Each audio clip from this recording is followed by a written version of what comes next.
Na aula passada, conhecemos como os egípcios escreviam números por volta de 3.000 anos antes de Cristo.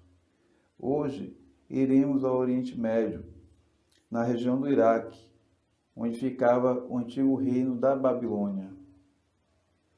E vamos conhecer o sistema numérico babilônico. Conhecemos a matemática babilônica através de mais de 300 tábuas de argila, com registros matemáticos datados de aproximadamente 1900 a 1600 a.C. Os babilônios escreviam em tábuas de argila, que em seguida eram assadas, como mostra nessa simulação. Fazer as marcas em um tablete de argila e pronto, teria um registro dos números. O conceito da escrita havia nascido. Então vamos conhecer os logaritmos babilônicos. Quais símbolos que eles utilizavam para poder escrever os números. Eram basicamente esses três símbolos. A escrita variou um pouco ao longo da história deles, mas basicamente esses símbolos. O sinal subtrativo, que seria o nosso sinal de menos, aquele tracinho que a gente usa. Um símbolo para um e um símbolo para um grupo de 10, que a gente hoje chama de dezena. Por que os símbolos assim tão estranhos para desenhar? Não esqueça do vídeo que acabaram de assistir. Porque eles eram feitos desse jeito, e não escritos como nós escrevemos com caneta ou com pena ou pintados, mas gravados no barro.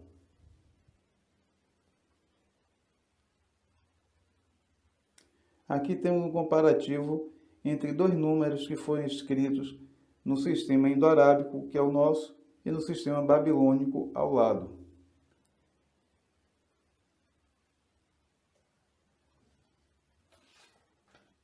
Ao contrário dos egípcios, os babilônios desenvolveram uma maneira bem sofisticada de escrever números e tinham uma matemática bem desenvolvida.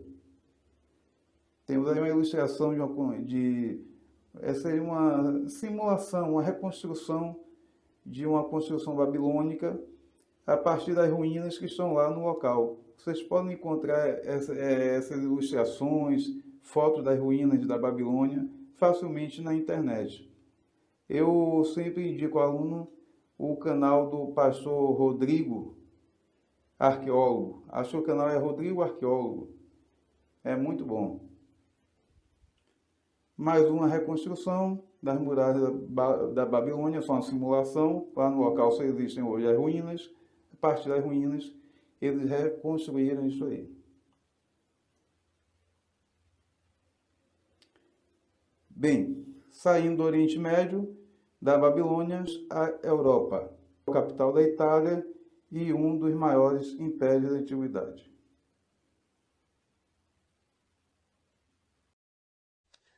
Os romanos não estavam interessados em abstrações fantasiosas, como calcular o peso de todas as cabras que já existiram. Eles estavam interessados em poder. Gostando ou não, o número 1 agora era um servo de Roma. Ele teve que deixar o mundo confuso da matemática abstrata para trás e seguir com pensamentos mais práticos. O número 1 se alista no exército. Ele se tornou a espinha dorsal do Império Romano, enquanto os romanos o usavam para estabelecer uma rígida organização numérica ao seu exército. Eram 10 homens em uma divisão e 10 divisões, 100 homens, chamados de uma centúria. 2 centúrias eram chamadas de manípulas, que significa literalmente uma mão cheia, o que imagino devia representar 200 soldados romanos.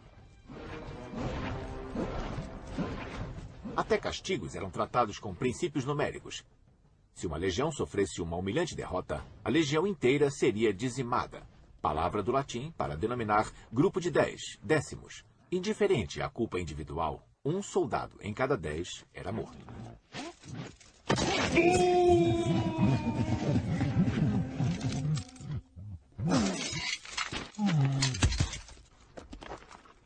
O grande objetivo do mundo romano era manter as coisas em movimento. A matemática teórica não era para eles. Isso não me surpreende. Os algarismos romanos não facilitam em nada. Olhe para eles.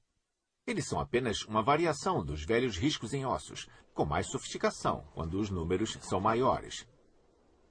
V para o 5, X para o 10, C para o 100, até o símbolo deles para o milhão. Mas ainda é apenas um simples sistema de contagem. Bom para inscrições em tumbas, mas não o suficiente para lidar com as complicações da matemática teórica. Tente você escrever 1 bilhão dessa forma. Em algarismos modernos eu levo uns 8 segundos, eu tentei. Em algarismos romanos levaria mais ou menos 16 minutos. Não surpreende saber que os algarismos romanos não eram usados nem em cálculos. Os cálculos tinham que ser feitos em uma tábua de contagem, uma das primeiras versões do ábaco.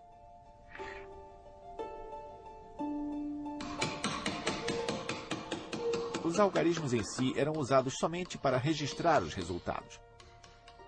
Talvez não seja coincidência que, ao contrário dos gregos, nos dias de hoje, não haja nenhum único célebre matemático romano.